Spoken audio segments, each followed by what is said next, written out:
Introduction. Some inventions didn't just disappear, they were erased.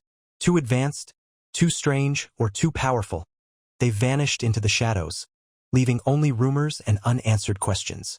In this video, we'll explore the most mysterious devices that could have changed history, but, for some reason, were never meant to. The Vril Engine. The story of the Vril Engine exists in a quiet space between speculation and forgotten research, forming a fragment of technological history that never fully emerged into the light. Its origins trace back to the late 19th century, when Europe was immersed in rapid industrial innovation, and thinkers of the era explored not only mechanical progress, but also the hidden forces of nature that seemed to lie just beyond scientific definition. Within this atmosphere, scattered writings began to describe an energy source referred to as Vril, a term used to indicate a fundamental, penetrating force capable of producing movement, heat, and controlled power through precise manipulation of vibration and electromagnetic alignment. Although the engine itself was never publicly demonstrated in the way modern prototypes are, the descriptions that have survived outline a device built around circular motion and resonance. Central to the mechanism was a rotating chamber, constructed to maintain a stable field as coils and metallic plates interacted at carefully calibrated frequencies. This interaction was said to generate a form of directed energy that could be stored or channeled into mechanical work. According to surviving notes, the engine did not burn fuel, rely on combustion, or require conventional electrical input. Instead, it was meant to function through the harmonization of natural forces, capturing subtle currents already present in the environment. Researchers of the period who mentioned the device often spoke in terms that blended scientific curiosity with philosophical speculation. The emerging fields of electromagnetism and early wave theory influenced their thinking, prompting experiments that attempted to convert ambient energy into usable motion. In this context, the Vril engine appeared as an ambitious attempt to formalize a principle that lacked clear definition but inspired significant interest. The idea that energy could be drawn directly from natural fields if the correct geometric and material conditions were met. The design emphasized the importance of symmetry, rotation speed, and the specific alloys used to shape the inner components, suggesting that the prototype relied on phenomena that contemporary science had not yet fully mapped. As decades passed, references to the device grew more obscure. Engineers involved in related work rarely published their findings, and the few manuscripts that survived do not provide enough detail to reconstruct the mechanism. The absence of physical remains suggests that early models were dismantled, repurposed, or kept within private laboratories that eventually closed. Yet the conceptual foundation behind the engine, its reliance on resonance, polarization, and environmental fields, remains consistent with the scientific explorations of its era. Even though modern terminology would reinterpret many of these ideas, the underlying intention was clear: to create a machine capable of extracting power from the fabric of natural forces without the need for traditional fuel sources. Later retellings often distorted the narrative, blending it with speculative fiction, occult ideology, or imaginative interpretations that obscured the historical elements. As these later accounts became more dramatic, the original technical descriptions faded even further into obscurity. However, when examining the earliest sources, a different picture emerges. The Vril engine was not portrayed as a supernatural marvel, but as a highly experimental piece of machinery inspired by the scientific curiosity of its time. It represented a transitional moment when researchers began probing the deeper structure of energy, long before the development of modern wave physics or the formal study of quantum phenomena. The disappearance of the engine from the scientific landscape can be attributed to several factors. Funding for unconventional research was inconsistent, and many projects of that era were abandoned before reaching practical results. Additionally, the absence of a clear theoretical framework made it difficult to validate the principles behind the machine or to integrate them into established scientific institutions. Without a stable foundation or repeated experiments, the device gradually slipped from technical discourse. Its fragments remained in private letters, marginal academic papers, and scattered references within experimental engineering notes, none of which offered a complete picture. Today, the Vril engine persists as a symbolic artifact of lost innovation. Whether it was an uncompleted invention, a misunderstood prototype, or an early attempt to grasp natural energies through mechanical resonance, It reflects the ambitious thinking that characterized the scientific frontier of its era. The calm and steady descriptions that survive portray it not as a fantastical object, but as a quiet exploration of forces that had not yet been fully measured.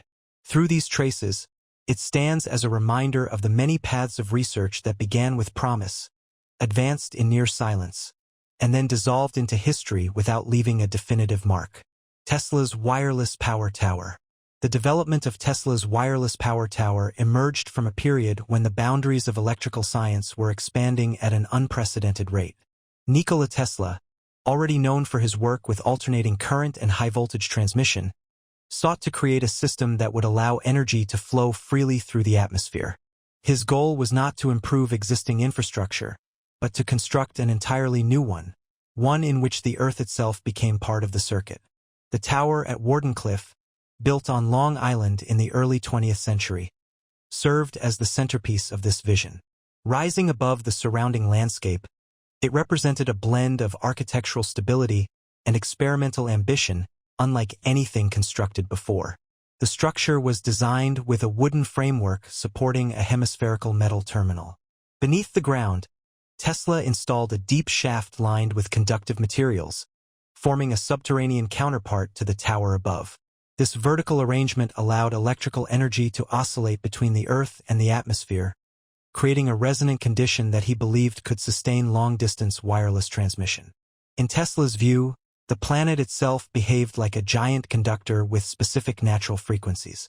If these frequencies were engaged correctly, energy could be distributed across vast distances with minimal loss. Tesla tested smaller versions of this principle for years before the tower's construction began. Using high-frequency coils and tuned transformers, he observed that standing waves could form along conductive paths, even when the power source and receiving apparatus were separated by large distances. These experiments shaped the foundation of the Wardenclyffe project. When the tower finally rose to its full height, it was intended to serve not only as a transmitter of electrical power, but also as a global communication hub capable of carrying signals across continents. Tesla believed that the combination of electrical resonance and atmospheric conduction would create a reliable means of delivering energy without wires. The internal systems of the tower were built around a network of coils, capacitors, and transformers calibrated to operate at extremely high voltages. Tesla envisioned a continuous exchange of electrical potential between the tower's terminal and the surrounding environment.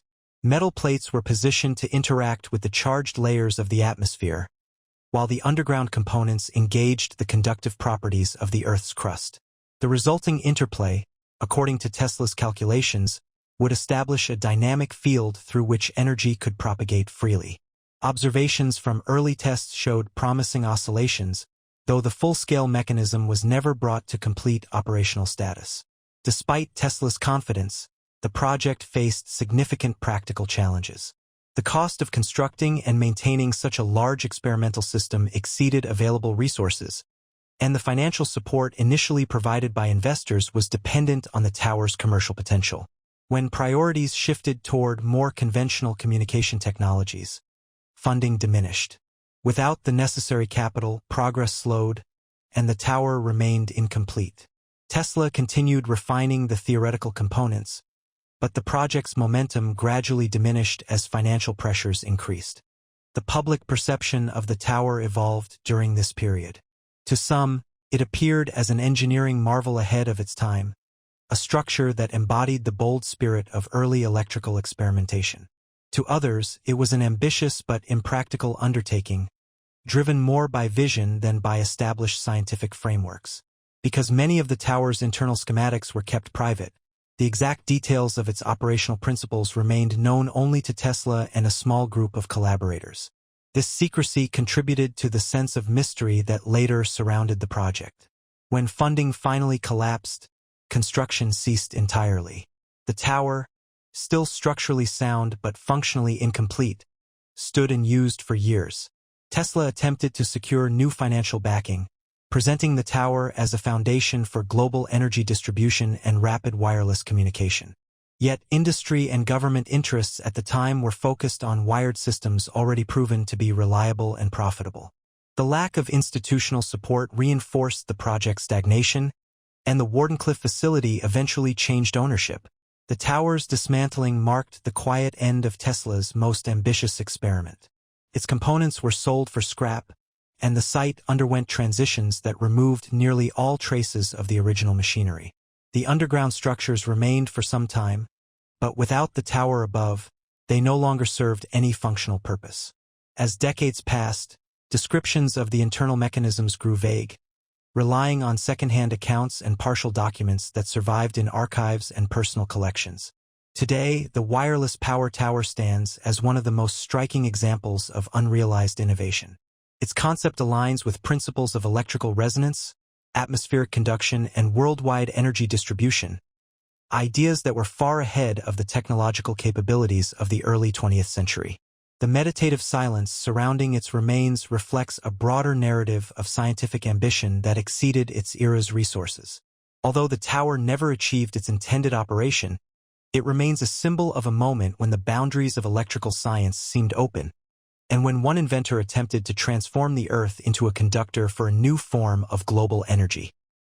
The Baghdad Battery. The artifact known as the Baghdad Battery occupies a quiet but significant place in the study of ancient technology. It was discovered in the 1930s near the village of Kujut Rabu, not far from the ruins of ancient Seleucia.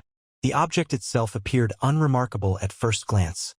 A small clay jar sealed with bitumen, containing a copper cylinder and an iron rod. Yet its composition revealed a structure unlike any typical container or ceremonial vessel.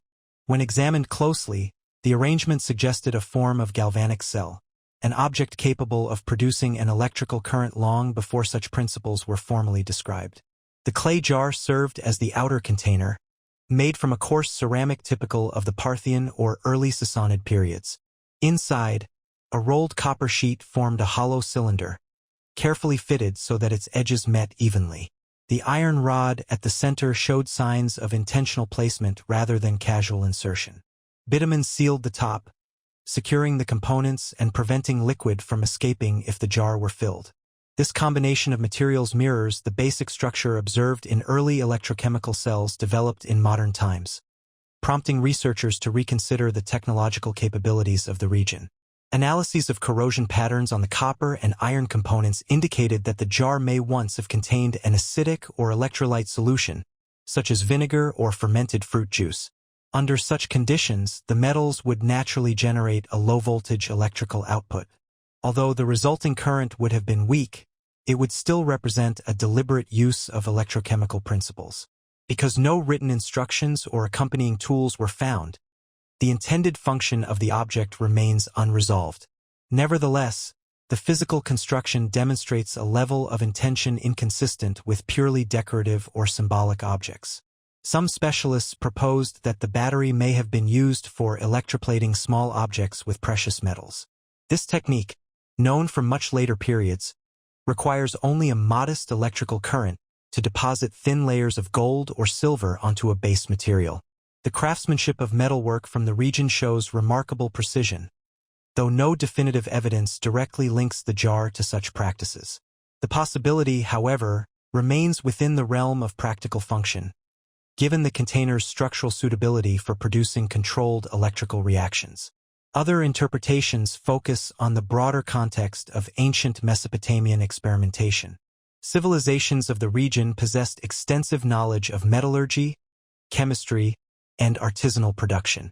They created complex alloys, advanced glazes, and carefully measured dyes. Within this environment, an object capable of generating electricity could have been the result of empirical exploration rather than theoretical understanding. Ancient artisans may have observed that certain combinations of materials produced unexpected reactions, prompting them to replicate the effect without formalizing the underlying science. The absence of multiple similar artifacts creates a gap in the historical record. If the Baghdad Battery were part of a larger technological tradition, one might expect additional examples scattered across workshops or excavation sites. Instead, only a handful of related objects have been identified, and none provide the clarity needed to confirm widespread use. This scarcity complicates attempts to classify the battery as a routine tool of ancient craftsmanship. It remains possible that the jar was an isolated experiment, the work of a single artisan or workshop attempting to explore the properties of different materials. The location in which the jar was found adds another layer of complexity. The region experienced overlapping cultural influences from Greek, Parthian, and later Persian forces. This blend of traditions created an environment where scientific knowledge from distant regions could circulate. Yet even with such exchange, no written texts from the era mention devices resembling a galvanic cell. Instead, surviving manuscripts focus on astronomy, mathematics, medicine, and applied chemistry. The battery exists outside these documented disciplines, standing as a solitary object whose purpose cannot be placed neatly into the known categories of ancient science. Over time, the artifact became a subject of quiet fascination among historians and engineers. Experiments using replicas showed that when properly assembled and filled with an acidic liquid, the jar produced a measurable voltage consistent with early battery models. These results did not prove the object's intended purpose, but they demonstrated its functional capability. The operation was stable, though limited, and the current it produced could support small-scale applications. This confirmed that the artifact was not merely coincidental in structure, but had the potential to perform meaningful work. The Baghdad Battery's enduring mystery lies in the contrast between its simplicity and its historical implications. On one hand, it may represent nothing more than an isolated curiosity, a byproduct of ancient experimentation with metal and liquid. On the other hand, it may mark the earliest known instance of a technology that would not reappear in fully developed form until millennia later. Because no definitive explanation exists, the object remains suspended between these interpretations, neither fully understood nor easily dismissed. In the calm silence of its preserved form, the battery offers a reminder of how much ancient innovation may have been lost. Civilizations often develop techniques through observation and repetition rather than theoretical frameworks, and many of these practices vanished when workshops closed or traditions shifted. The Baghdad Battery stands as a rare physical trace of such forgotten experimentation, an artifact that reveals the possibility of electrical knowledge emerging long before it became part of formal scientific study. Through its quiet, unassuming presence, it carries a fragment of technological history that survived while the context surrounding it faded into the past. The Antikythera Mechanism. The discovery of the Antikythera Mechanism began quietly in 1901, when sponge divers exploring the seabed near the Greek island of Antikythera recovered fragments of a shipwreck from the 1st century BCE. Among statues, pottery, and scattered debris, a corroded lump of bronze and wood drew little attention at first. Only when the fragments began to separate during conservation did the intricate internal gears reveal themselves. The object, though aged and encrusted, displayed a level of mechanical sophistication that seemed out of place in the ancient world. The mechanism consisted of a set of interlocking bronze gears housed within a wooden frame. The arrangement included precisely cut teeth, carefully calibrated ratios, and circular dials etched with astronomical markings. Despite the damage from centuries underwater, researchers could identify multiple layers of gearing, each responsible for translating motion into accurate rotational patterns. The device was originally operated by a hand crank, and the motion transferred through the mechanism allowed it to simulate celestial cycles with remarkable accuracy. Early studies revealed that the mechanism tracked the movements of the sun and moon, predicting their positions along the zodiac. Further analysis showed that it also accounted for lunar phases by incorporating a complex gear that represented the moon's variable speed through its elliptical orbit. This reflected a deep understanding of astronomical irregularities that required both mathematical insight and advanced craftsmanship. The presence of inscriptions along the surviving plates offered additional context, describing the purpose of the dials and the cycles they were meant to display. Later imaging technologies allowed researchers to visualize the inner structure without damaging the fragile fragments. High-resolution scans uncovered more than 30 distinct gears, some with tooth patterns far more intricate than any known mechanical device from the same era. These gears formed a compact, layered system capable of replicating long-term astronomical phenomena, including eclipses, planetary alignments, and calendrical cycles. The accuracy implied by the gear ratios suggested a sophisticated knowledge of observational astronomy, one that required centuries of accumulated data. The presence of such a mechanism in the ancient Mediterranean raises questions about the technological environment that produced it. Greek mathematicians of the Hellenistic period developed advanced theories of celestial motion, and their work influenced generations of scholars. Yet surviving mechanical devices from this time are limited in complexity, and none approach the intricate engineering demonstrated by the Antikythera mechanism. The object therefore represents a level of technological integration, mathematics, metallurgy, and mechanical design that appears in no other surviving artifact from the ancient world. The craftsmanship required to produce its gears suggests a tradition of precision metalworking that has not survived in physical form. Each gear tooth had to be cut at consistent angles and spacing to maintain accurate motion through the interconnected system. The alloys used in the mechanism demonstrate careful material selection, balancing durability with the malleability needed for fine machining. These details indicate that the device was not the product of isolated experimentation but of an established workshop capable of producing high-precision components. Its intended purpose likely centered on education and demonstration. The mechanism provided a visual representation of complex astronomical relationships, translating mathematical concepts into tangible motion. Through turning the crank, an observer could watch the progression of the heavens unfold on a set of rotating dials.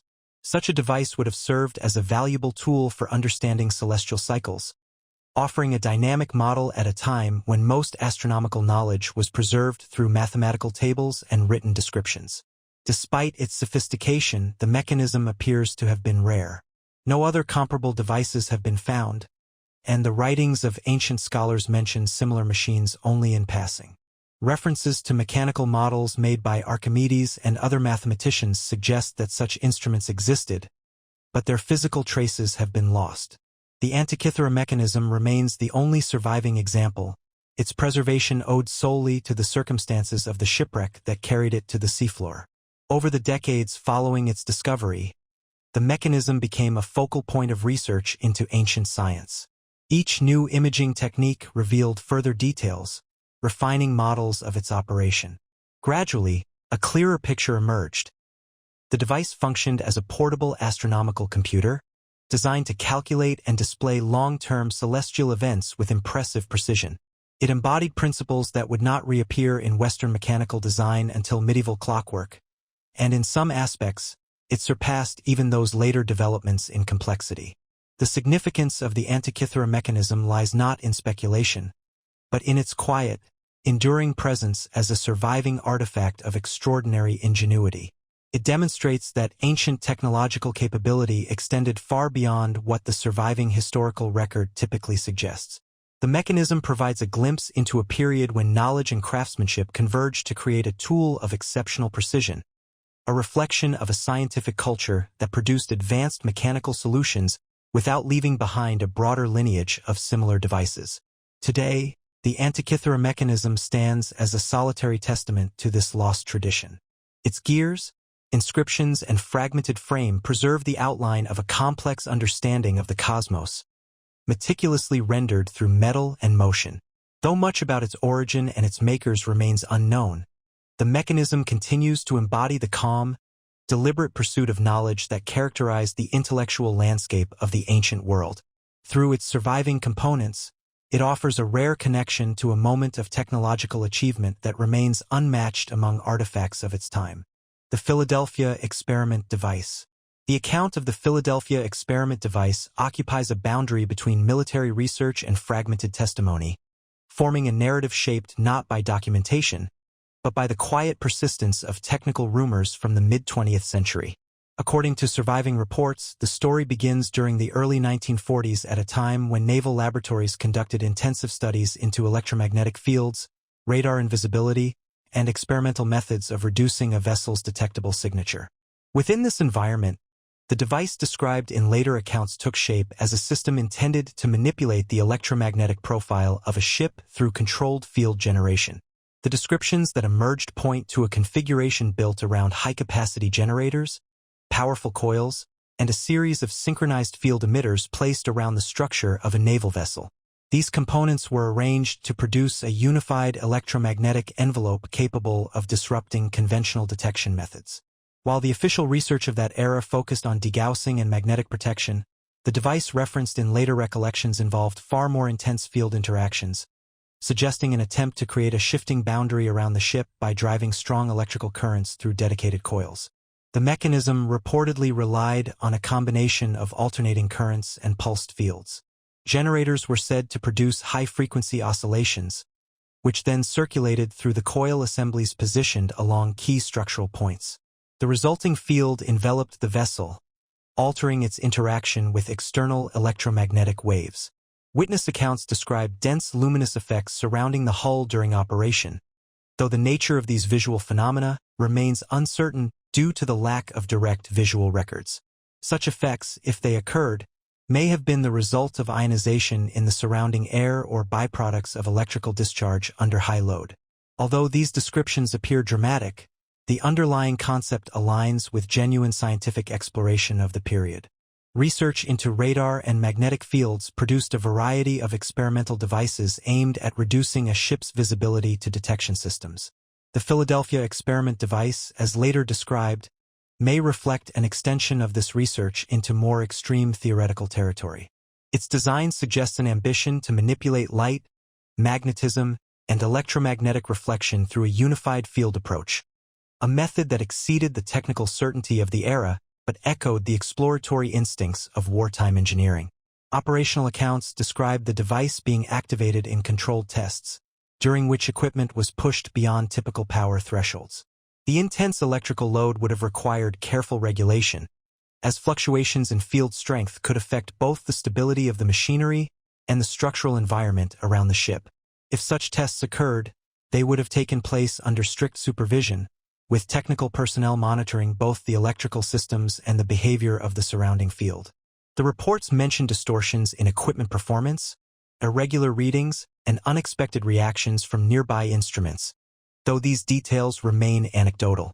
The lack of preserved documentation surrounding the device contributes significantly to its mysterious reputation. Military archives from the period contain extensive records on conventional electromagnetic projects, yet no formal papers describing an integrated field manipulation system of this scale have been found. This absence has led to speculation, but it also reflects the reality that many experimental wartime projects were discontinued before completion, dismantled, or absorbed into later programs without leaving comprehensive public records. Devices that proved impractical or unstable often vanished quietly from the research landscape. The story of the Philadelphia experiment device grew more fragmented as decades passed. Testimonies appeared sporadically, often shaped by personal memory and influenced by the passage of time. These accounts referenced unusual field behavior, unexpected physical effects, and disruptions in the local environment during testing. However, they rarely provided consistent technical details, making it difficult to reconstruct an accurate model of the mechanism. What remains consistent is the description of an experimental apparatus designed to push the limits of electromagnetic theory, driven by an ambition to achieve results that were only partially understood. In examining the device through a technical lens, it becomes evident that the concept represented an early attempt to explore the interaction between high-energy fields and large metallic structures. The system integrated multiple layers of electrical control, requiring precise calibration of frequency, amplitude, and field distribution. Any deviation from the intended parameters would have produced fluctuations that affected both equipment and environment. The complexity of such an undertaking in the 1940s would have posed significant engineering challenges, contributing to the project's eventual abandonment. The Philadelphia experiment device endures not because of verifiable evidence, but because of the lingering traces left by an era of rapid scientific expansion. The wartime period encouraged bold experimentation, some of which was documented thoroughly, while other efforts progressed quietly and left only indirect impressions. In this context, the device represents a fragment of research that may have existed briefly before being overshadowed by more practical developments in radar, communication, and naval engineering. Its legacy lies in the contrast between its ambitious theoretical foundation and the absence of tangible remains. The device appears as a momentary intersection of scientific curiosity and experimental uncertainty, an attempt to alter the electromagnetic presence of a ship through a complex field apparatus. Though the project never transitioned into an established technology, It reflects the experimental spirit of its time, standing as a reminder of how many research paths were explored only briefly before fading from the historical record. The Chronovisor. The narrative surrounding the Chronovisor emerged from the intersection of technological imagination and the limited disclosures of individuals who claimed involvement in confidential research. According to the most frequently cited accounts, the device was developed within a small scientific group that explored advanced signal processing and the possibility of detecting residual electromagnetic imprints from historical events. Although no verified documentation of this work has surfaced, the descriptions that persist suggest an instrument designed to capture faint patterns embedded within the electromagnetic environment and reconstruct them into coherent visual and auditory sequences. The Chronovisor was often depicted as a large, static installation composed of antenna arrays, resonant chambers, and a complex control console. Its core function was said to rely on principles of field resonance, where layers of electromagnetic signals normally too weak or chaotic to interpret were filtered, amplified, and reassembled by the device's internal processors. The system, according to these accounts, operated by scanning a wide range of frequencies, searching for patterns shaped by past events, under the assumption that such events left behind subtle disturbances in the fabric of the surrounding environment. Descriptions of the device's architecture depict panels filled with vacuum tubes, frequency modulators, and early computational elements. These components were arranged to work in synchrony, allowing the device to isolate specific harmonic patterns and separate them from background noise. The engineers associated with the story claimed that the system could lock onto historical moments by identifying unique electromagnetic signatures connected to them. The output, reportedly projected onto a curved metallic screen, consisted of reconstructed scenes that resembled real-time visual recordings, though derived entirely from processed signal data rather than any physical footage. The theoretical foundation attributed to the Chronovisor rests on the assumption that electromagnetic waves retain a durable imprint of events, propagating outward indefinitely. While modern physics acknowledges that light and other forms of radiation travel across space, the idea that detailed images or sounds could be retrieved long after their source has disappeared remains unsupported by empirical evidence. Yet, within the story, the device's creators pursued the concept as a serious experimental avenue, developing increasingly refined methods of signal extraction and reconstruction. Accounts of its operation describe a gradual calibration process. Technicians reportedly adjusted the device's frequency parameters, tuning it to align with particular historical periods. The process required patience, as the field patterns it sought were said to be fragmented and easily disrupted by ambient interference. Once the parameters stabilized, the Chronovisor produced sequences that appeared coherent enough to resemble human activity.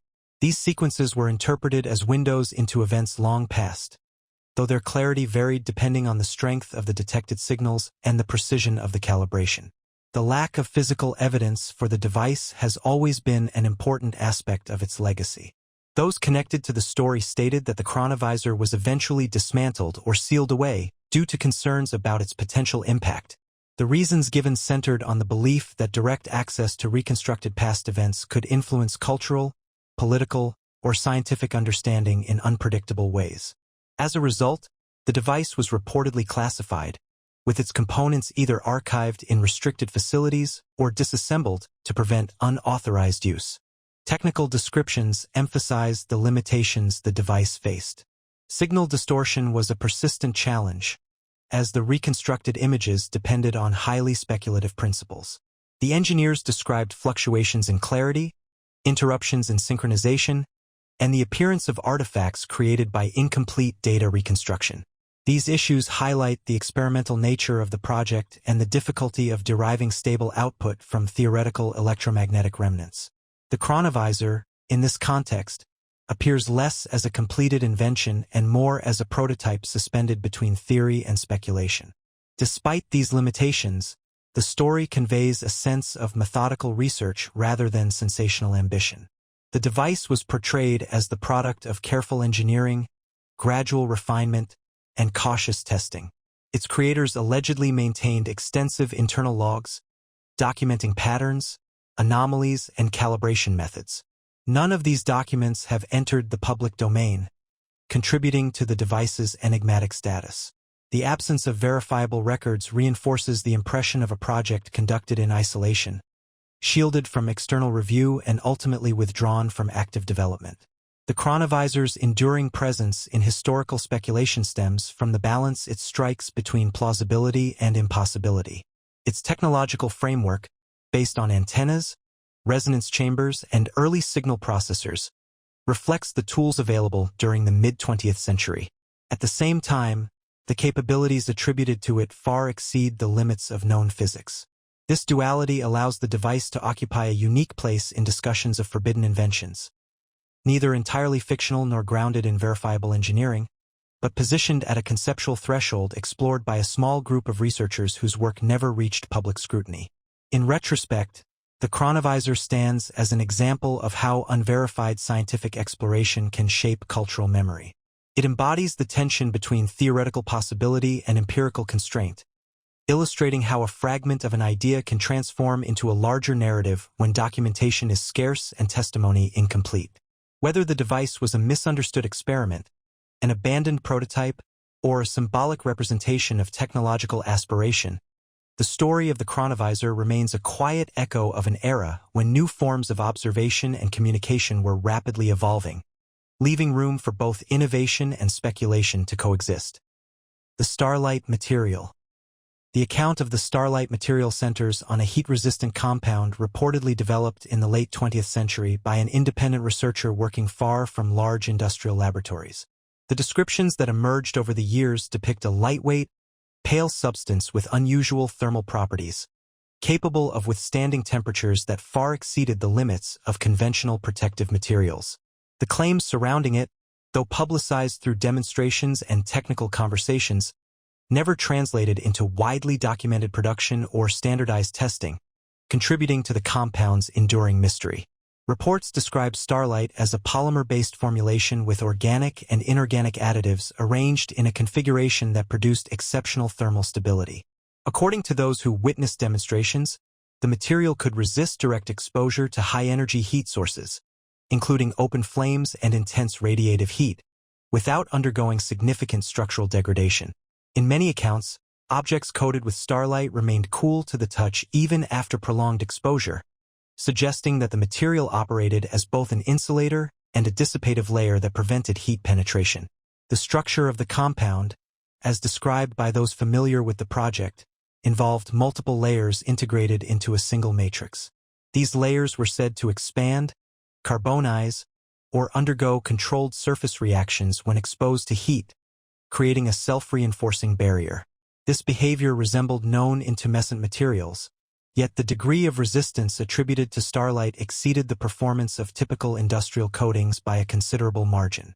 Observers who attended early demonstrations noted that the substance appeared to reflect or redirect thermal energy rather than simply absorb it, a property that set it apart from standard protective compounds. Despite its reported effectiveness, the development of Starlite was marked by limited institutional involvement.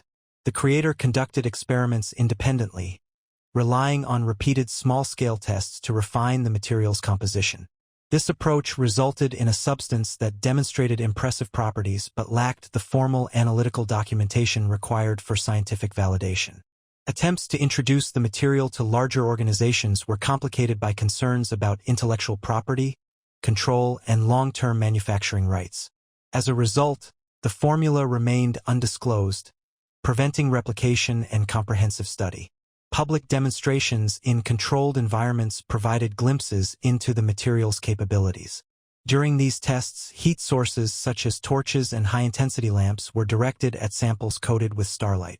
The samples displayed minimal thermal transfer, with underlying structures remaining intact. The surface of the material often showed slight discoloration or expansion, consistent with a protective reaction layer forming under heat stress. However, these demonstrations lacked the standardized conditions necessary for scientific verification, leaving the material's full range of properties undocumented. The absence of formal analysis contributed to the uncertainty that surrounded the project. Laboratories and research institutions expressed interest, yet the inability to access the formula limited their capacity to evaluate its composition or potential applications. Without independent verification, the claims associated with Starlite remain tied to anecdotal observations rather than measurable data. This lack of transparency positioned the material in a unique space between innovation and speculation, where its reported capabilities were acknowledged but not scientifically confirmed. As time passed, references to the material emphasized its potential uses in aerospace, defense, and industrial safety.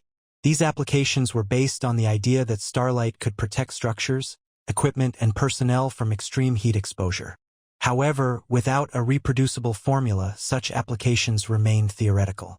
The material's creator maintained that the compound could revolutionize thermal protection technologies, but the inability to advance beyond small-scale demonstrations prevented the realization of its broader impact. The history of Starlite is also marked by the tension between independent innovation and institutional frameworks. The development of advanced materials typically requires teams of researchers, specialized equipment, and systematic testing. In contrast, Starlite emerged from a single experimenter's iterative process, driven by intuition and persistence rather than formal scientific procedure. This unconventional pathway contributed to both the material's appeal and the challenges that ultimately limited its acceptance. Without detailed records or a clear analytical foundation, the compound could not be integrated into established research programs. As the years progressed, the fate of the original samples and formula became increasingly uncertain. Reports indicate that the composition remained undisclosed for personal and proprietary reasons, leaving only the recollections of observers and the scattered documentation of public demonstrations. The material's disappearance from active development reinforced its status as a lost or inaccessible invention, one that showed remarkable promise but never reached the stage of widespread evaluation. Viewed in retrospect, the story of the Starlite material reflects the complexities of innovation existing outside formal scientific systems. It illustrates how a potentially transformative discovery can be constrained by issues of verification, proprietary protection, and the absence of recorded methodology. The material stands as a symbol of unrealized potential, representing a rare case in which a reported breakthrough in thermal resistance did not progress into a measurable scientific achievement. Its legacy endures through the accounts of those who witnessed its capabilities and through the persistent curiosity it continues to inspire. The Smith-Drive UFO Engine. The account of the Smith-Drive UFO Engine emerges from a small collection of private engineering notes and scattered testimonies that circulated in technical circles during the mid-20th century. According to these descriptions, the engine represented an unconventional propulsion system that attempted to eliminate the need for combustion, exhaust, or rotating mechanical assemblies. Instead, it relied on the controlled manipulation of electromagnetic forces acting directly upon the surrounding environment. Although no verifiable prototype has survived, the fragments of information that remain offer a glimpse into a device built on principles that diverged sharply from mainstream engineering practice. Reports describe the Smith-Drive as a cylindrical assembly housing layered electromagnetic coils arranged in a spiral configuration. These coils, when energized, were said to generate oscillating fields capable of producing directional force without the movement of physical components. The creator envisioned a method of propulsion in which the interaction between high-frequency pulses and localized magnetic gradients produced a net thrust. This concept resembled early theoretical discussions surrounding field propulsion, where momentum transfer occurred through complex field interactions rather than through traditional mechanical thrust. The internal structure of the device allegedly incorporated a series of capacitor banks designed to deliver rapid bursts of electrical energy. These bursts were routed through the coil assemblies in carefully timed sequences that created a synchronized wave pattern along the length of the apparatus.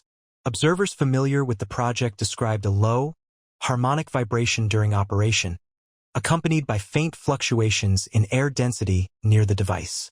These effects were subtle, suggesting that the mechanism relied on minute field shifts rather than overt physical displacement. Technical notes attributed to the inventor detail an emphasis on achieving stable resonance within the electromagnetic chamber. Resonance, in this context, referred to the alignment of vibrational frequencies between the internal coils and the surrounding space. The engineer believed that such alignment could induce a localized change in inertial behavior, effectively allowing the craft to move without producing measurable recoil. While such ideas exceeded the experimental capabilities of the era, They influenced the design approach behind the Smith-Drive, resulting in a device that functioned as a prototype for a propulsion system that lacked conventional points of reference. Demonstrations described in surviving accounts were small in scale and conducted in controlled indoor environments. During these tests, the device was suspended using non-metallic supports to avoid interference with the electromagnetic fields. Witnesses claimed that under certain conditions, the apparatus exhibited a slight upward drift, though the motion was irregular and difficult to replicate. The upward movement, if it occurred, may have been linked to thermal effects, field interactions, or experimental variability. Nevertheless, for those present, these moments reinforced the perception that the device possessed the beginnings of a functional field-based propulsion system. Despite its promise, the Smith-Drive faced significant technical limitations. The capacitor arrays overheated easily, and the coil assemblies required constant recalibration to maintain stability. The device consumed large amounts of electrical power, far beyond what portable systems of the time could readily supply. Moreover, the lack of standardized measurement equipment made it difficult to quantify the forces involved. Without reliable instrumentation, the results of the tests remained observational rather than analytical, leaving the engine's performance unverified in scientific terms. Efforts to refine the device were further hampered by limited resources. The inventor operated independently, working without access to advanced materials or institutional support. As the requirements for improved coils, higher capacity capacitors, and more precise control circuits grew, maintaining the project became increasingly difficult. Notes from the period indicate repeated attempts to stabilize the field output, yet each modification introduced new technical challenges. Over time, the device became a complex arrangement of experimental components, its operation dependent on precise conditions that were hard to reproduce. As the project progressed, interest from outside observers remained informal. Engineers and researchers who encountered the device viewed it as an intriguing yet unverified exploration of electromagnetic propulsion. Without a clear theoretical foundation recognized by mainstream physics, the engine occupied a position between curiosity and experimental speculation. The absence of reproducible results prevented further institutional study, and as the inventor aged, opportunities for broader evaluation diminished. Eventually, references to the Smith-Drive faded from technical discussions. The apparatus was reportedly disassembled, with its components used in unrelated experiments or lost over time. Only sketches, notes, and scattered recollections remained, forming the basis of the device's current reputation. This scarcity of material evidence contributed to its status as a forgotten invention, one that never progressed beyond the prototype stage, yet left a lasting impression on those who witnessed its early trials. In retrospect, the Smith-Drive UFO engine represents an experimental path that diverged from conventional engineering trajectories. Its design emphasized field interactions over mechanical motion, reflecting a desire to explore propulsion concepts that lay outside established frameworks. Although the project did not yield a functional engine, it stands as an example of independent technical exploration conducted at the margins of accepted theory. The device endures today as a fragment of speculative engineering, an attempt to create a propulsion system defined not by combustion or mechanics, but by the subtle dynamics of electromagnetic fields. The Perpetual Motion Wheel of Orffyreus. The story of the Perpetual Motion Wheel of Orffyreus occupies a distinctive place in the history of mechanical experimentation. Emerging in the early 18th century, the device was presented as a self-sustaining wheel capable of continuous rotation without the need for external power. Its creator, Johann Bessler, who used the name Orffyreus, constructed several versions of the wheel in different German towns, each larger and more refined than the last. Reports from the period describe these machines as wooden structures mounted on central axles, capable of spinning at consistent speeds for extended periods once set in motion. The details that survive come from diplomatic observers, engineers, and local officials who inspected the devices during controlled demonstrations. Accounts of the wheel's construction emphasize its relatively simple outward appearance. It consisted of a circular frame covered with cloth or wooden panels, preventing direct visibility of the internal mechanisms. The hidden interior was said to contain weights or levers arranged in a configuration that allowed continual imbalance. According to Orffyreus, The system relied on a precise internal arrangement that caused one side of the wheel to remain heavier than the other, creating a persistent torque that sustained rotation. While the specific mechanism was never revealed, the inventor asserted that the design exploited the natural tendency of the weights to shift positions as the wheel turned. Observers noted that during public tests, the wheel rotated smoothly and maintained a stable rhythm. In some demonstrations, the device lifted small objects using a rope and pulley system attached to its axle, suggesting that it produced measurable mechanical work. Officials who inspected the wheel reported hearing soft, rhythmic impacts inside the structure, consistent with weights moving from one position to another. These sounds indicated that the mechanism relied on internal motion rather than on any external force. Despite the simplicity of the outward structure, the wheel's behavior generated considerable attention among scientific and political figures of the time. The most detailed tests took place in controlled environments where the wheel was locked in a room for extended periods.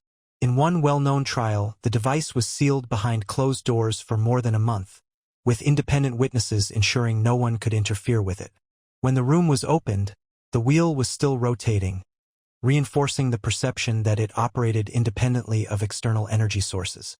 These controlled demonstrations contributed significantly to the wheel's reputation, as few mechanisms of the era could maintain continuous motion under such restrictive conditions. Despite these observations, the wheel's underlying principles remained a point of contention. Contemporary engineers attempted to analyze its behavior using the mechanical knowledge available at the time. Some believed that Orffyreus had discovered a clever arrangement of weights that allowed the wheel to exploit gravitational asymmetry. Others suspected hidden mechanisms or external energy sources, though no definitive evidence of such methods was ever uncovered during official inspections. The lack of access to the wheel's interior prevented any definitive assessment, leaving the mechanism's true nature unresolved. Orffyreus guarded the secret of the wheel intensely, refusing to disclose the internal design unless a substantial payment was guaranteed. He asserted that revealing the mechanism without proper compensation would undermine years of work and deny him the recognition he deserved. This secrecy created an impasse. Governments and institutions were unwilling to purchase the invention without understanding how it functioned, while Orffyreus remained unwilling to reveal it without assurance of support. As a result, no independent engineer gained access to the internal structure, and the wheel's construction remained hidden. Over time, interest in the device became intertwined with broader debates surrounding perpetual motion. Physicists of later centuries concluded that a machine powered solely by gravitational imbalance could not produce continuous motion, as it would violate the principles of energy conservation. This understanding cast doubt on the earlier demonstrations, though the historical accounts themselves remained intact. The tension between the recorded behavior of the wheel and the later development of physics contributed to the enduring fascination surrounding the device. The inventor's life also shaped the wheel's legacy. Orffyreus maintained his claims consistently, producing multiple versions of the device and inviting observers to examine its external behavior. His refusal to allow internal inspection was a deliberate choice rather than an attempt to conceal a sudden failure. According to his own statements, he believed the mechanism represented a breakthrough that required protection from imitation. However, this protection ultimately ensured that the device could not influence scientific progress, as no replicable model ever emerged. Eventually, the wheel disappeared from the historical record. After a series of personal and financial difficulties, Orffyreus dismantled his final machine, and the internal components were lost. Without physical evidence or documentation of the mechanism, the device became an unresolved artifact of early mechanical experimentation. The absence of detailed diagrams or surviving prototypes ensured that the wheel's operation would remain a matter of interpretation rather than analysis. In retrospect, the perpetual motion wheel of Orffyreus stands as an example of how historical demonstrations, personal secrecy, and evolving scientific understanding can intersect. The device left a documented impression on its contemporaries, yet without the ability to verify its internal mechanism, it remains a unique case in the history of mechanical invention. It represents a moment in time when theoretical boundaries were less defined, and the pursuit of continuous motion was still regarded as a plausible goal.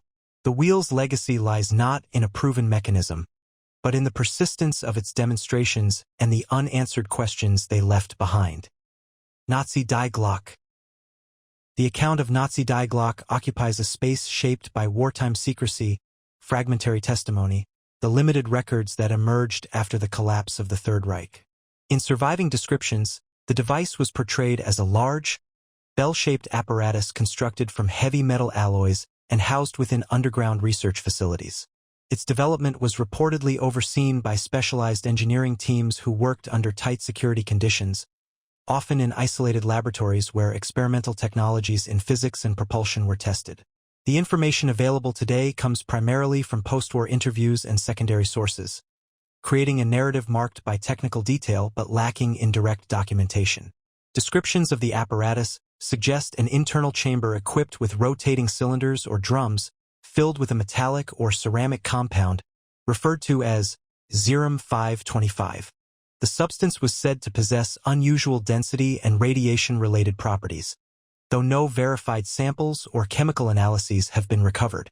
During operation, the rotating components were reportedly driven by high-voltage electrical systems, creating intense electromagnetic fields within the chamber.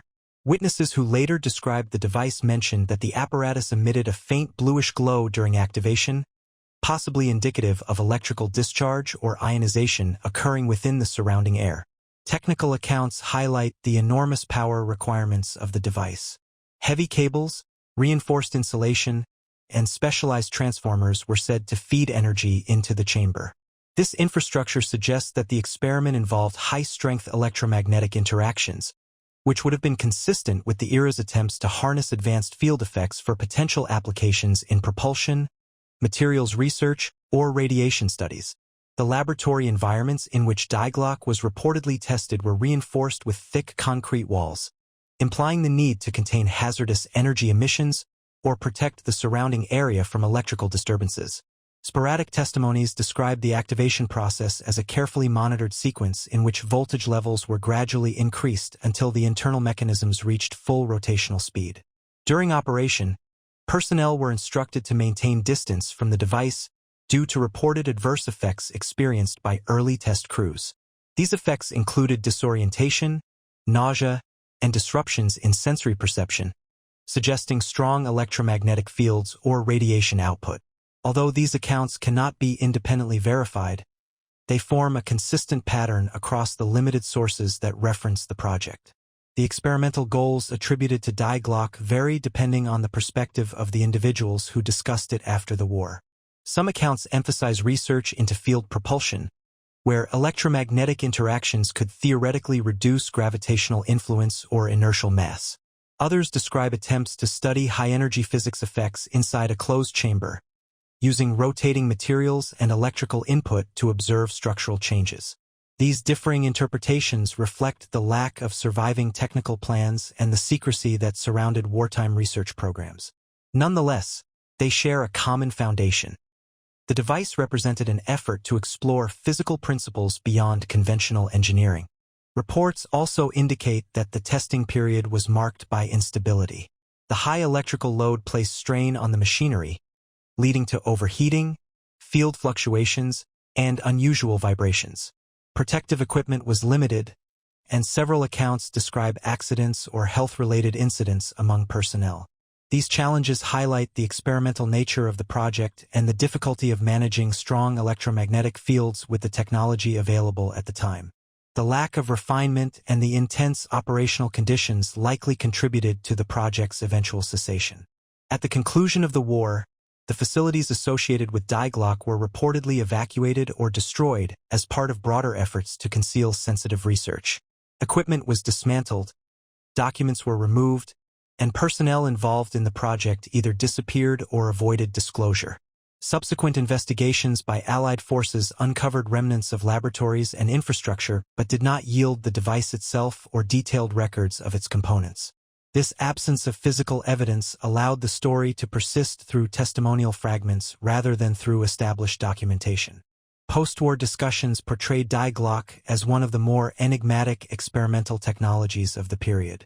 Unverified mentions of advanced physics research, combined with the secrecy surrounding the project, created an enduring impression that the device represented an ambitious attempt to push the boundaries of known science.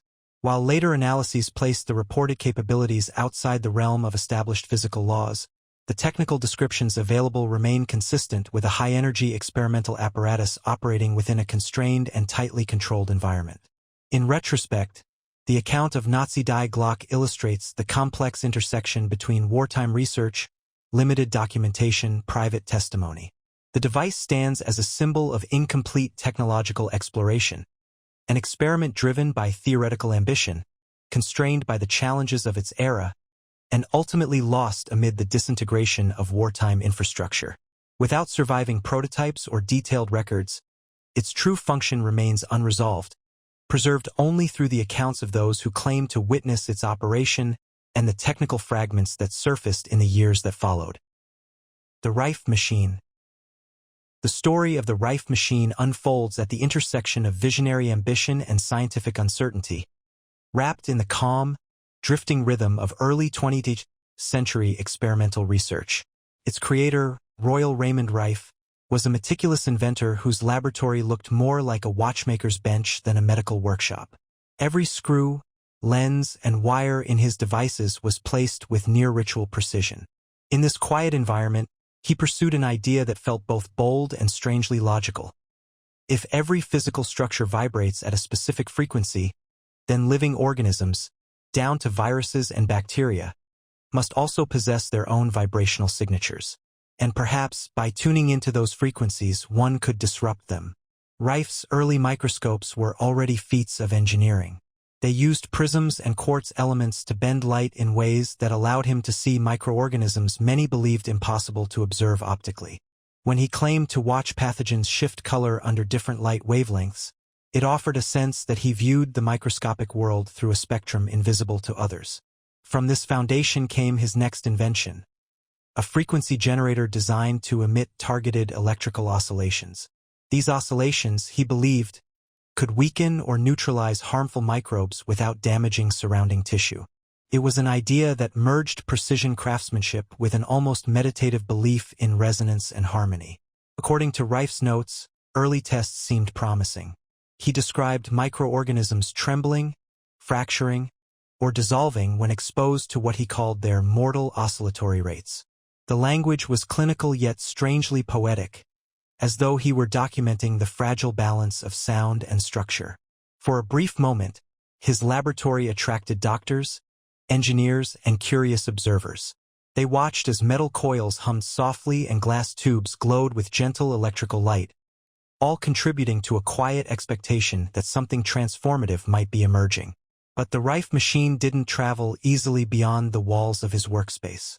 As the medical field standardized and regulatory structures strengthened, claims that were difficult to reproduce met growing skepticism. Laboratories attempting to validate his results reported inconsistent findings, and the device gradually shifted from an object of experimental promise to one of controversy. Rife himself grew increasingly isolated, caught between his commitment to the idea and institutions that demanded repeatable, verifiable proof. Over the following decades, the machine drifted into a more ambiguous space. It appeared in fringe discussions, resurfaced in alternative medicine circles, and inspired new interpretations that Rife never endorsed. What began as a technical attempt to explore frequency-based interactions with microorganisms became a symbol, sometimes hopeful, sometimes disputed, for the belief that hidden mechanisms of healing were waiting to be rediscovered. Today, the Rife Machine stands as a reminder of a particular era of scientific exploration, when boundaries of possibility felt broader and the lines between innovation and speculation were less sharply drawn. Its legacy exists as much in the quiet ambition behind it as in the device itself, a search for patterns within life's invisible vibrations, crafted with steady hands and a persistent sense of curiosity. The Hendershot Generator. The story of the Hendershot Generator begins in the late 1920s, during a period of rapid technological optimism, when inventors often worked alone at their benches, guided more by intuition than by formal theory. Lester Hendershot, a self-taught tinkerer from Pittsburgh, approached electricity with a kind of calm, methodical curiosity. His workshop was small, lit by the soft yellow of filament bulbs, and filled with coils, magnets, and makeshift components assembled from whatever could be found in hardware stores of the era. This was the setting where he claimed to have created a device capable of producing power without fuel, an idea that drifted somewhere between bold engineering and quiet speculation. Hendershot described his invention as a compact arrangement of resonant coils, permanent magnets, and specially wound capacitors. Unlike traditional generators driven by motion, his device was said to rely on a kind of electromagnetic alignment, as though it tapped into a natural field already present in the environment. Early notes suggested that he was inspired by aviation technology and the navigation systems of the time. He believed that certain oscillations and magnetic interactions could be guided into a stable electrical output. His design was not elegant in the traditional sense, but it had its own logic, carefully spaced components, symmetric wiring, and a deliberate balance of tension and resonance. According to eyewitness accounts, Hendershot demonstrated the generator powering small appliances, lighting lamps, and producing a steady current without being connected to a visible source. These demonstrations were quiet, almost meditative events. Observers listened to the faint hum of the coils, watched the bulbs glow steadily, and felt an unusual stillness in the room, as if waiting for the moment when the device would falter. Yet it continued to operate, its oscillation stable, its output consistent enough to capture attention. For a brief period, Hendershot's name circulated among pilots, engineers, and reporters seeking the next breakthrough in energy technology. But scrutiny soon followed, and with it, a series of challenges he could not fully address. Attempts to replicate the generator produced inconsistent results. Some engineers claimed the design contained hidden power sources. Others believed that Hendershot had found an unusual but misunderstood electromagnetic effect that could not be reliably reproduced. As pressure increased, Hendershot grew wary of public demonstrations, preferring the solitude of his workshop, where the generator seemed to behave more predictably. The contrast between calm, focused experimentation and the noisy atmosphere of public inquiry became a defining tension in his story. Over time, the device moved from a subject of excitement to one of ambiguity. Articles that once referred to a revolutionary breakthrough shifted toward speculation. Reports of working units faded, leaving behind only diagrams, scattered descriptions, and the lingering sense that something intriguing had been glimpsed but never fully captured. Hendershot himself retreated further from public life, maintaining that the generator functioned, yet unable to present it in a form that satisfied the increasingly rigorous standards of scientific evaluation. As the decades passed, the Hendershot generator became a kind of quiet legend, neither fully dismissed nor fully validated. It occupied a space between invention and interpretation, remembered not for reshaping modern power systems but for the atmosphere of possibility it momentarily created.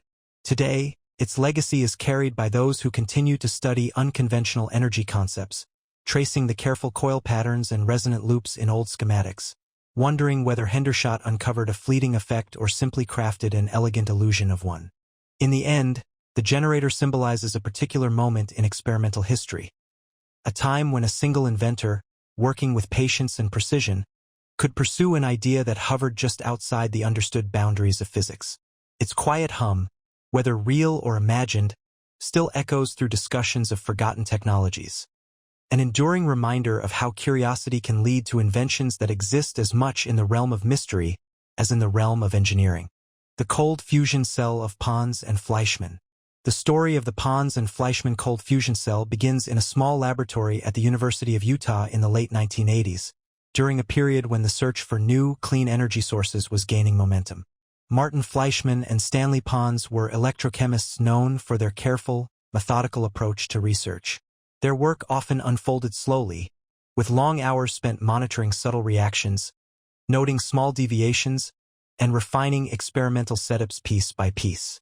It was in this meditative environment, surrounded by glassware, power supplies, and notebooks filled with precise handwritten entries, that the two scientists believed they had witnessed something extraordinary. Nuclear-scale energy released at room temperature. Their experimental cell was deceptively simple. A palladium electrode, immersed in heavy water and connected to an electric current, served as the central component. Palladium has an unusual ability to absorb hydrogen isotopes, and the researchers hoped that under certain conditions the compressed deuterium inside the metal lattice might undergo interactions not typically observed in conventional chemistry. Day after day, they allowed the cell to run, measuring heat outputs that seemed to exceed the electrical energy being put in. The excess heat was quiet, steady, and difficult to dismiss. The two scientists recorded the numbers carefully, returning to the experiment with a patient persistence that reflected their belief that something significant was occurring. As the data accumulated, the atmosphere in the laboratory shifted from routine experimentation to cautious fascination. The cell produced no dramatic bursts, no visible radiation, no spectacular effects, only a persistent warmth, stronger than baseline measurements should allow. Pons and Fleischmann checked their instrumentation repeatedly, refining calibrations and ruling out mundane explanations.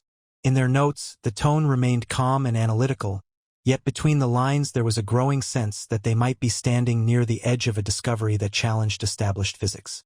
When they decided to announce their findings publicly, the reaction was immediate and intense. The idea of nuclear fusion occurring at room temperature, without high pressures, without plasma confinement, was unprecedented. For a brief period, the scientific world entered a state of heightened anticipation. Laboratories across the United States, Europe, and Japan attempted rapid replications of the Utah experiment. In universities and research institutes, teams worked late into the night, building electrochemical cells, preparing palladium electrodes, and trying to coax the same quiet excess heat from their systems. But as days turned into weeks, discrepancies began to emerge. Some laboratories reported slight hints of excess heat, while others found nothing beyond normal measurement noise. Claims of neutron emissions appeared and faded just as quickly under repeated scrutiny. The initial excitement slowly transformed into skepticism, and the controlled, calm approach of the original experiment gave way to a broader scientific debate, marked by disagreement and uncertainty. Pons and Fleischmann continued to defend their work, refining their explanations and attempting further demonstrations.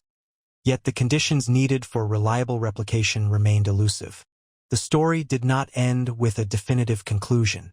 Instead, it drifted into a space of scientific ambiguity. Official evaluations declared cold fusion unproven, yet small research groups continued exploring related systems, quietly repeating long-duration experiments reminiscent of the original Utah cell. Fleischmann and Pons themselves became more withdrawn, moving their research to private facilities where they could work without the pressure of public scrutiny. Their later experiments were carried out with the same patience as before, with the same careful instrumentation and long-running observations, but without the expectation of validation from the broader scientific community. Over time, the cold fusion cell became a symbol of scientific possibility mixed with uncertainty. It represented the tension between experimental anomalies and the rigorous frameworks of established theory. The device itself, a simple glass container, a metal electrode, and a power supply, appeared almost too modest to hold the weight of the claims surrounding it. Yet it persists in discussions of suppressed or forgotten technologies because it sits at the threshold between what was observed and what could not be consistently reproduced. Today, the Pons and Fleischmann experiment is remembered less as a failed discovery and more as a moment when two careful researchers encountered results that did not fit comfortably within known boundaries. Their calm, deliberate notes, their steady measurements, and their willingness to follow the data wherever it led continue to resonate with those who study unconventional energy systems. Whether the excess heat was a genuine glimpse of new physics or a subtle artifact of measurement, the cold fusion cell remains an enduring chapter in the history of scientific exploration, a reminder of how even quiet, unassuming experiments can leave a long shadow across decades of inquiry. The Coral Castle Lever Device. The story of the Coral Castle Lever Device begins in the quiet outskirts of Homestead, Florida, where Edward Leedskalnin worked alone for nearly 3 decades, shaping and lifting massive blocks of coral stone with a calm precision that still puzzles observers today. His construction site was simple and silent, a flat piece of land surrounded by tropical vegetation, illuminated in the evenings by lantern light and the soft glow of the moon. It was here, far from industrial machinery or outside assistance, that Leedskalnin carved, transported, and positioned stones weighing several tons each, creating the structure now known as Coral Castle. What drew attention was not just the engineering result, but the device he was believed to have used, a mysterious system of levers, pulleys, and magnetic components that allowed a single man of modest build to accomplish feats that normally required teams of workers and heavy equipment. Leedskalnin was meticulous and secretive. He worked primarily at night, moving stones quietly, without leaving obvious marks of machinery or the usual signs of labor. Visitors who came during the construction found the site almost meditative. The air still, the tools arranged neatly, and Leedskalnin himself calm and reserved, offering little explanation. He often spoke briefly about the laws of weight and leverage, and hinted at principles involving magnetism, as though the device he used was less a machine and more a carefully balanced interaction of natural forces. Those who attempted to watch him work rarely saw more than simple tripods made of timber, hanging chains, and an assortment of metal rods, none of which seemed capable of lifting monolithic stones several meters into the air. At the center of speculation was a tall, tripod-like structure made from telephone poles, which many believed to be the frame for his lifting mechanism. Suspended from it was a large box that some witnesses described as holding magnets, wound coils, or improvised electrical components. The exact contents were never confirmed, because Leedskalnin kept the device covered whenever visitors arrived. The arrangement suggested a hybrid system, part mechanical leverage, part magnetic assistance, and part personal innovation that only he fully understood. The movements were slow and deliberate. Stones would rise from the ground without visible strain, guided by his steady hands as if they were lighter than they should have been. This quiet, controlled process gave the work an almost unreal quality. When Coral Castle was completed, the device disappeared. The tripod remained, along with scattered pieces of metal and wire, but whatever key components made the system function were removed or dismantled by Leedskalnin before his death.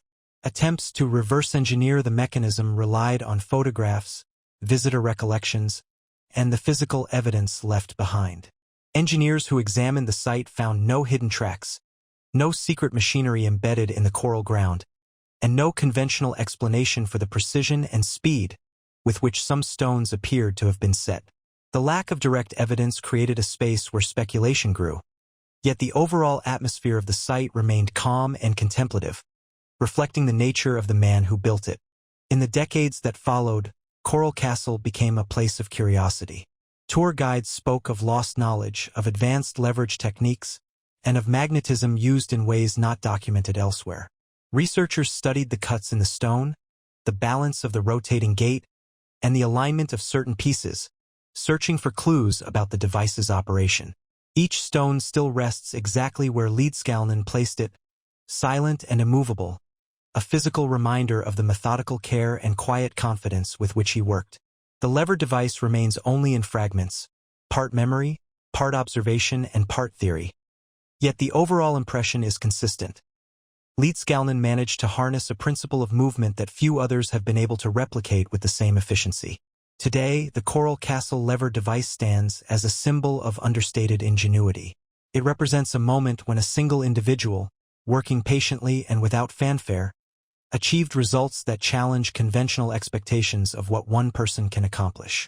The device itself, whether purely mechanical or aided by a deeper understanding of magnetic balance, reflects a blend of creativity and discipline that gives the Coral Castle its enduring sense of mystery.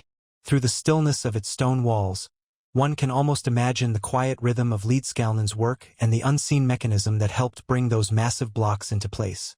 An invention remembered not through diagrams or blueprints, but through the monument it left behind.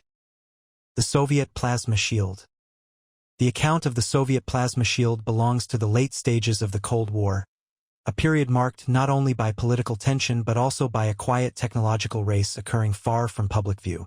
Inside certain research institutes of the Soviet Union, where concrete corridors echoed with the low hum of transformers and the rhythmic pulse of experimental equipment, scientists explored unconventional methods of defense. Among the more ambitious ideas was a device intended to form a protective barrier made of ionized gas, a plasma field capable of disrupting incoming projectiles or high-energy weapons. The concept did not emerge suddenly. Rather, it grew from years of studying high-temperature plasmas, controlled ionization, and the behavior of charged particles under electromagnetic confinement. The basic principle behind the plasma shield was theoretically simple: create a stable region of superheated, electrically charged gas suspended in front of a target, and use it as a medium that could deflect, weaken, or outright neutralize incoming threats. In practice, however, such a system required a precise control of magnetic fields, energy input, and containment geometry. Soviet researchers approached the challenge with a mixture of caution and determination. Laboratories tested small plasma bubbles, steady columns of ionized air, and planar plasma sheets generated by pulsed energy discharges. Each experiment was conducted carefully, with technicians monitoring oscillations, adjusting magnetic coils, and documenting subtle changes in plasma stability. The atmosphere in these facilities was calm and methodical, shaped by the disciplined pace of experimental physics. Reports from within these programs described early prototypes as large stationary installations. Massive capacitors lined the walls, feeding energy into emitter arrays that ionized air into glowing layers. When the system activated, observers noted a faint shimmering in front of the test apparatus, like heat rising from summer asphalt, but with a slight bluish tint. This was the plasma curtain, ephemeral yet structured. It was not a solid barrier. It shifted, pulsed, and responded to changes in magnetic confinement. Nevertheless, objects passing into it behaved differently. Low-velocity projectiles slowed or deflected, their surfaces scorched lightly by the intense ionization. High-energy beams scattered or lost coherence when passing through the turbulent plasma. These early results encouraged further research, though the system remained far from operational readiness. As development continued, the project grew more complex. Generating a stable plasma field large enough for practical defense meant managing immense power loads, something the Soviet electrical systems of the time struggled to sustain. Engineers experimented with pulse generation, hoping that brief, rapid activations could create a protective effect without overwhelming the grid. They also examined mobile configurations, though the weight of the capacitors and the sensitivity of the magnetic coils made such versions difficult to move. Despite these obstacles, progress was steady, guided by a quiet confidence in the underlying physics.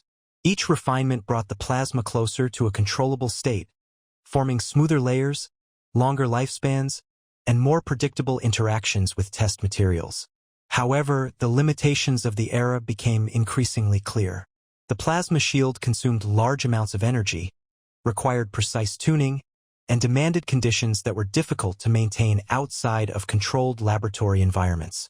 Military planners grew cautious, recognizing that while the device demonstrated promise, it was unlikely to reach a deployable form in the near future. As political circumstances shifted and funding priorities changed, the project began to lose momentum. Facilities were reassigned, researchers redirected, and the once active testing chambers fell silent, their equipment left to gather dust beneath rows of overhead lights. The concept never vanished entirely. Fragments of documentation, technical notes, and recollections from scientists suggested that the plasma shield achieved more than was publicly acknowledged, though not enough to transform defensive strategies. Some described advanced prototypes capable of creating larger plasma formations with improved confinement. Others mentioned experimental configurations designed to disperse incoming blasts rather than stop them outright. Yet without full reports or completed designs, these details remain part of a patchwork history, tangible but incomplete. Today, the Soviet plasma shield is remembered as a fascinating example of Cold War innovation, existing at the boundary between feasible engineering and speculative ambition. It represents a period when researchers pursued ideas that blended theoretical physics with strategic imagination, exploring technologies that seemed almost futuristic. In the quiet, controlled environment of their laboratories, they created plasma structures that flickered with potential, glowing briefly before fading back into the air.